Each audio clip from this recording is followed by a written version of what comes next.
I am here once again from Bitfinex Business Day at the Dan Carlton Hotel in Medellin as part of Crypto Latin Fest and Colombia Tech Week. And I have the pleasure to be joined by a personal friend of mine, Starkers, Chief Cypherpunk from the Hive social media network. Starkers, how are you? I'm good, man. I'm good, Ricardo. It's nice to see you, bud. Like, people think I'm joking when I say things like Chief Cypherpunk, but you're really like a cypherpunk. Bro, I mean, I don't see myself as that, but I just have a set of principles that you got to try and maintain decentralization. You know, there's a small group of people in the world that really understand how to maintain decentralization. And it just comes from a set of principles like no centralization, no centralized points of failure. And eventually, I guess you become a cypherpunk. Yeah. If you keep doing that type of thing. Yeah, for years and years like yourself. Yeah. So, people don't know this, but Starkers has shared with me an advanced copy of a book that he's working on that is one of the most incredible crypto books I have ever read personally. And Starkers, I'm super happy that you're here so we can talk about it. What's the book called? When's it coming out? What knowledge is contained within? Well, how many hours have you got? The book's called The Digital Community Manifesto. And it's just a book about how digital communities can maintain their self-sovereignty. And it's primarily on the Hive blockchain, and the account is at network state, because every network state really will need to know that information in order to remain. Yeah, it's like a blueprint. Yeah, it's for creating cypherpunk organizations. Yeah. Well, not really an organization, I guess. It's not an organization. It's decentralized. Like, how would you explain it? I would say it's a way. It's a mode of operation for decentralized communities. Yeah. And how they can build their own economies. Where our incentives align and we work together. Yes, exactly. And then it's like, you know, you can build your own economy, you can maintain your own economy, you can defend attacks, you can understand how to set up a blockchain and a network state ecosystem, and minimizing the attack surface vectors, and how do you defend against those? How do you do governance inside those ecosystems and those communities? How do you grow an economy? How do you remain sustainable? And then of course you've got to figure out how to distribute the tokens and distribute the value and the voting rights to people who are producing the most value in those communities. There's a whole bunch of things there that really teach you how to do that with no corporation, no pre-mine or ICO, so it's really fair and distributed. And then, you can actually run these distributed communities with minimized attack surfaces, because the biggest attack vector is if there's an ICO. Yeah. You know, it can eventually become regulated. Insiders holding money. Insiders holding the token. Early VC, there's nothing wrong with VC, but if you get early VC, it's an attack vector because all those VC companies are registered in jurisdictions that want to regulate. And so the idea is you can start these tokens without having any capital at all. And you can slowly grow them and distribute them. And it's not a get-rich-quick thing, right? It's a slow growth. It's how do you distribute. It's a get-free, slow thing. Get rich slow. Right? Get free slow. Get free slow. Yeah, get free, right? It is. Yeah. It is.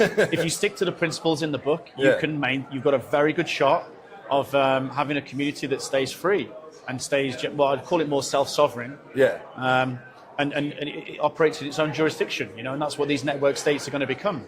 It's how do you operate a network state so that it can't be shut down by external forces, and so that you become a powerhouse of your own in the world. You know, you have your own self-sovereignty and you have your own economy. Yeah. And then people can receive voting rights from within that. And we're not advocating any particular chain. I mean, my experience is from the Hive blockchain. Speak about Hive too. Like, for our viewers that are not familiar, like, could you kind of give a brief overview of what Hive is? Hive is, it's interesting. Hive's many things to many people. Yeah. But it's a DPoS chain, so it has a top 20 group of elected validators that are elected by the community. As a result, the chain is super fast and it's got zero fees. And so it's got its own stable coin built in, so you can transact stable value to each other. The stable coin is called HBD. It has a 15% APR and like 1.7 second clearing time. And you can earn it from blogging, so that the whole thing was set up as a blogging ecosystem, so that people can write their blogs, and if other people vote for them in the ecosystem, the more stake that you have, the more power you have to distribute inflation to those bloggers. And so the most valuable, powerful blogs are rising to the top, and those people are earning stake. So it's a way to distribute the stake to the community of value creators inside of it.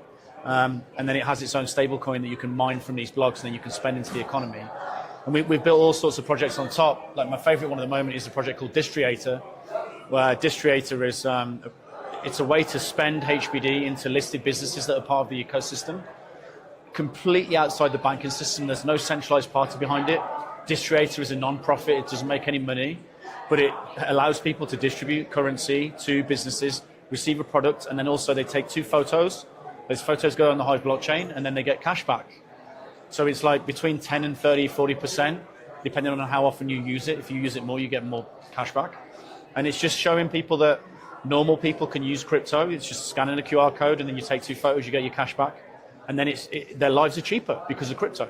They don't need to invest. There's no like, oh, you got to invest first to enter. And they can access services without the gulag of KYC. Completely outside. There's no KYC. No one knows that account is yours. You can mine the currency from blogging. You can go buy it over the counter with many different people. You can buy it off exchanges as well. But you can really, the powerful thing is that you can mine it straight to your account from the blockchain, which is not tied to your identity. And then you can go spend that in shops, take 2 photos of what you spend and get cash back. So it's literally cheaper than using fiat, and there's no ID required. It's instant, it's fast. So it's like, to me, there's a complete distribution system, distributing to normal people. Like the traditional way you get crypto straight off the chain is by mining it, by running a technical node. Yes. Well, most people can't do that.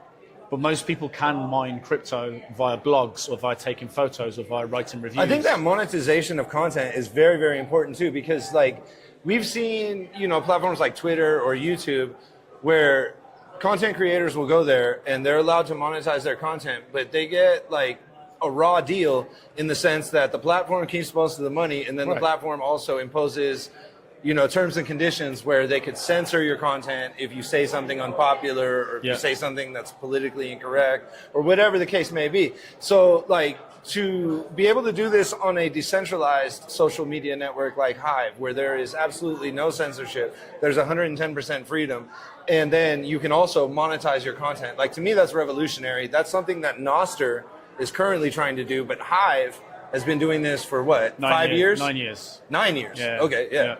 Yeah, no, but the difference between Hive and Nostr really is, I applaud the Nostarians. They're trying to do a decentralized social media system, which is great, and they've got all very similar principles and they're doing similar things. But the difference is that's primarily a Bitcoin maxi type movement, which is fine. Bitcoin maxi is all Bitcoin maxi. But the problem with that is that they can't pay their own infrastructure operators because they don't have a currency. Yeah. They just have Bitcoin, and Bitcoin just pays miners. Yeah. Which again is fine. But my concern is that you've got to figure out a way to have a neutral layer that pays your infrastructure operators so that they can stay online if the system becomes under attack, or if some other alternative, such as JP Morgan, starts running a bunch of Lightning and Nostr relays, and then says, we can run it cheaper than you can for longer than you can, and eventually you've got a KYC through those nodes, and the majority of normal people don't realize what they're getting into. I feel like that's a massive attack vector there. And so, it's basically Nostr with its own economy, basically. And Nostarians will say, well, you must only use Bitcoin, whereas my argument is I'm multi-coin. I don't really care what coin it is, as long as it's got the right principles, as long as there's no ICO, no pre-mine, no company, no CEO. It's a neutral layer then, and it gives everyone the right to spend and use money and transact and speak freely. Whereas if there's a company or an ICO behind it, it's very likely that's going to get regulated eventually. So we share that in common with Bitcoin. It's just that Bitcoin only pays Bitcoin node operators, whereas Hive pays all the node operators in the ecosystem, and therefore allows the social media side of it to stay more rigorously online without as many weaknesses, in my opinion. I would say like the posts on Hive too are way more like traditional social media. Like there's people from all walks of life posting about everything. All kinds of things. Whereas like Bitcoin posts are the like primary thing you see on Nostr. Yeah. Like it's mostly Bitcoiners posting about Bitcoin. That's because it's a Bitcoin maxi thing. Yeah. And they've really got to get away from that, in my opinion, to cater to a larger audience. But if their only token is Bitcoin and they're against other tokens, then I think that's an opportunity for other tokens to step into. Yeah.